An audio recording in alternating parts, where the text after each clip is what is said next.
Halo teman-teman Republik Investor, berjumpa lagi di video kali ini bersama saya Iksan. Nah, sesuai dengan judul video kali ini, pada video kali ini kita akan coba bahas mengenai kelebihan dan kekurangan dari ORI atau Obligasi Retail Indonesia dan SBR, gitu, Saving Bond Retail. Nah, sebelumnya teman-teman udah pernah dengar kan ya ORI gitu. Dan udah pernah dengar juga kan apa itu SBR. Nah, bagi teman-teman yang belum pernah dengar, pertama kedua fitur ini merupakan sama-sama obligasi pemerintah, tapi diperuntukkan untuk retail gitu, untuk WNI, warga negara Indonesia dan retail. Buktinya apa? Bahwa dia WNI dan dia retail. Nah, buktinya adalah pertama, kalian kalau mau beli baik itu SBR maupun ORI, kalian harus punya KTP. Kedua, bukti jika kalian dari retail adalah minimal pembeliannya itu 1 juta dan maksimal pembelian ORI dan SBR itu 3 miliar untuk satu KTP. Seperti itu ya. Nah, sebelum kita bahas lebih lanjut terkait itu, kita coba bahas dulu nih definisinya. Nah, ini kita coba dari website BCA ya. Jadi jenis-jenis produk sebenarnya di obligasi pemerintah itu macam-macam. Ada ORI gitu ya, merupakan obligasi yang dijual kepada individu atau perseorangan WNI. Nah, kedua ada SR ya. SR ini kayak ORI, hanya saja ini syariahnya gitu, versi syariahnya. Nah, ketiga ada FR, fixed rate. Nah, ini FR, PBS ini sebenarnya buat institusi ya, gitu. Jadi tidak diperuntukkan untuk retail. Sama-sama obligasi dengan kupon tetap dikeluarkan oleh pemerintah dengan mata uang rupiah. Nah, ada nggak sih surat utang yang dikeluarin pemerintah tapi mata uangnya mata uang asing gitu, misalkan mata uang dolar? Nah, jawabannya ada. Itulah kita mengenal istilah Indon dan Indois. Tapi sekali lagi, untuk keempat bond tersebut, FR, PBS, Indon, dan Indois, itu diperjualbelikan mayoritas oleh institusi ya teman-teman. Jadi pada video kali ini kita akan fokus bahas ORI dan SBR ya. SR nggak kita bahas karena sama kayak ORI, hanya saja ini versi syariah. Nah, SBR itu adalah obligasi negara yang dijual kepada individu, WNI, melalui mitra distribusi, dan tidak dapat diperdagangkan di pasar sekunder sampai dengan jatuh tempo. Tapi produk ini dapat dicairkan sampai dengan jatuh tempo kecuali pada masa early redemption.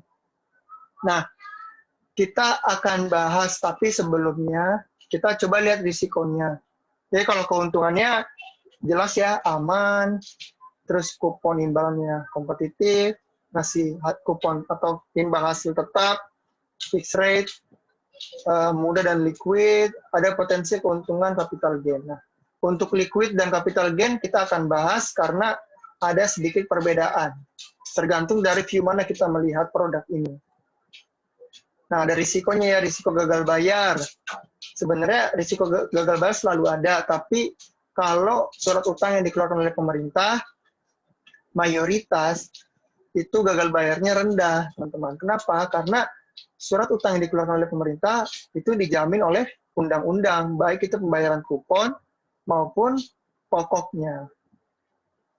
Kedua ada risiko pasar. Nah, risiko pasar ini ya sama kayak teman-teman kalau mungkin investasi di saham ya, ada risiko pasar.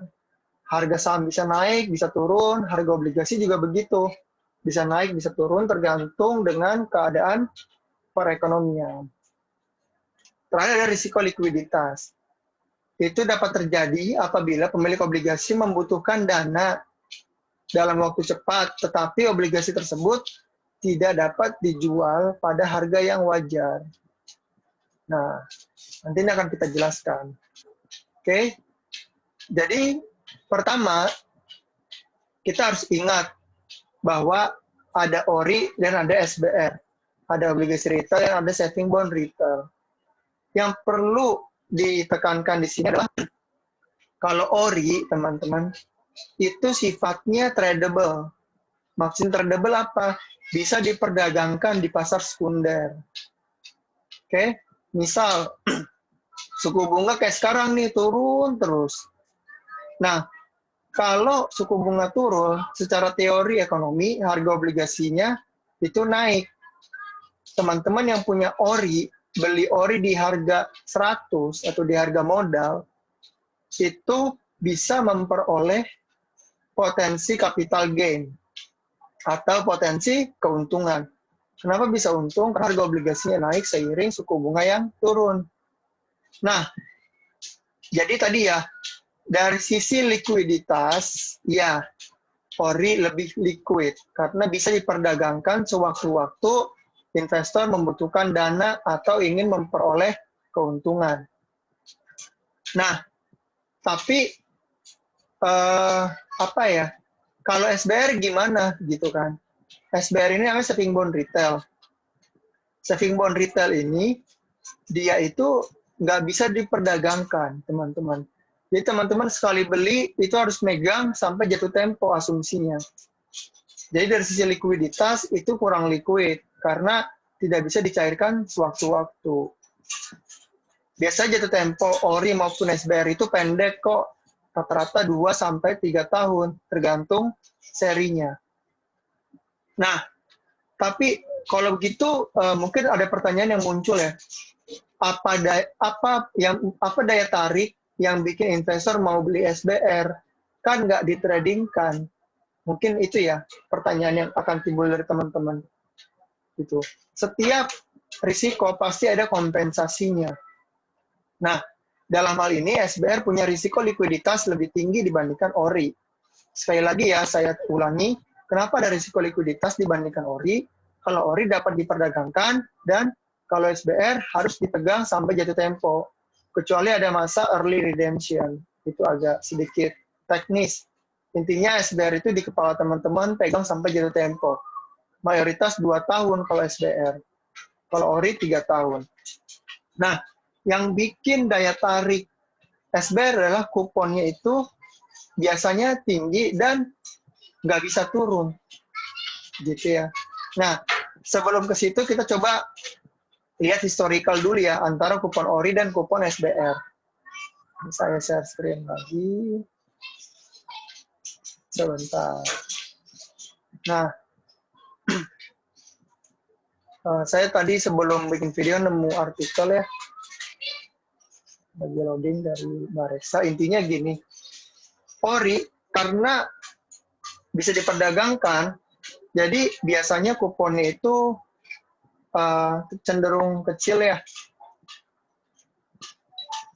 Nah, ini ada historical ORI nih, dari 1 sampai, sekarang sih ada penawaran 18, seri 18, di 5,7%. Nah, ini historicalnya ya, jadi dari 12% pertama kali diterbitin 2006, kemudian sekarang ini ORI 18 ya, nggak ada di table, 5,7%. Gitu. Suku bunga sekarang 4%. Nah, ini ya, ada perbandingan kupon sama BI rate.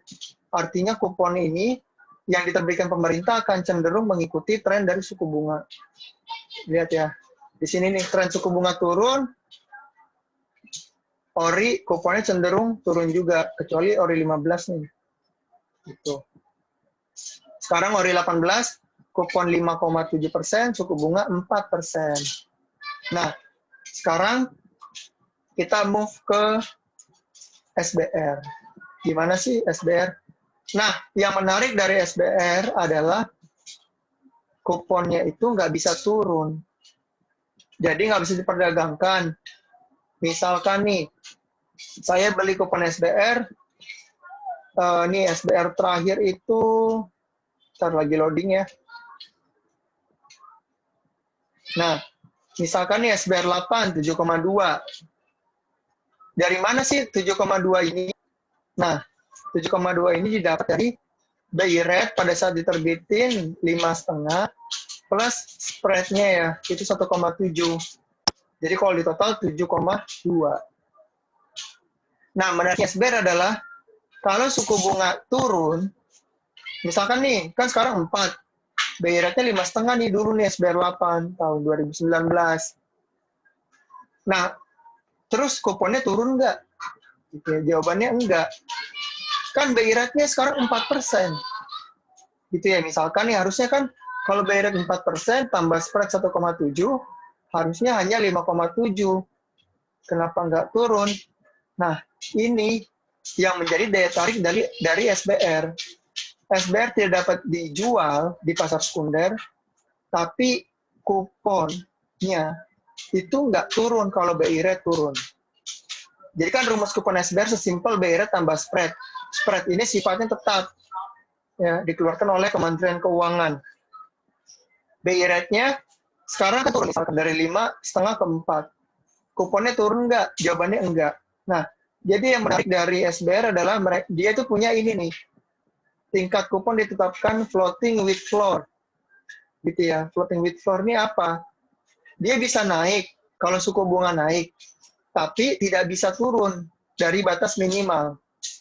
Minimalnya berapa? Nah, ini sesuai penerbitan 7,2 misalkan kalau SBR 008. Jadi, bila ke depan ada peningkatan suku bunga, misal nih 5,5 naik jadi 6 suku bunganya. Nah, 6 tambah 1,7 berarti 7,7. Nah, jika ada peningkatan suku bunga, tentu investor pemegang SBR 8 bisa menikmati kemungkinan penyesuaian kupon. Jadi, kalau BI rate naik, kuponnya juga naik, teman-teman. Gitu. Tapi kalau BI rate-nya turun, kayak sekarang di 4%, kuponnya 7,2. Gitu ya. Jadi, menarik juga kan SBR. Cuman syaratnya itu, harus dipegang sampai jatuh tempo. Nah, jatuh tempo rata-rata 2 tahun. Nah, jadi kesimpulannya, antara ORI dan SBR adalah, kalau ORI dari sisi likuiditas lebih bagus, karena bisa diperdagangkan atau dijual sewaktu-waktu, teman membutuhkan dana. Kalau SBR, memang likuiditasnya kurang, karena harus dipegang sampai jatuh tempo. Tapi penawaran kuponnya cukup menarik kan, karena dia nggak akan turun kalau BI rate turun, tapi akan naik kalau BI rate naik. Gitu. Jadi teman-teman kalau mau beli SBR, pastikan dananya tidak akan terpakai setidaknya sampai 2 tahun ke depan. Nah, mungkin itu jelas ya perbedaannya. Jadi kalau ORI tadi, dia likuiditasnya menang, tapi return-nya cukup relatif lebih rendah dibandingkan SBR ya. Makanya kalau teman-teman perhatiin, sekarang pemerintah di suku bunga turun, mereka jarang nerbitin SBR loh. Lebih sering ORI. Mungkin itu ya, jadi kelebihan dan kekurangan antara ORI dan SBR. Bagi teman-teman yang tertarik untuk belajar bersama kami, silahkan daftar webinar, di mana linknya bisa klik di description di bawah video kali ini.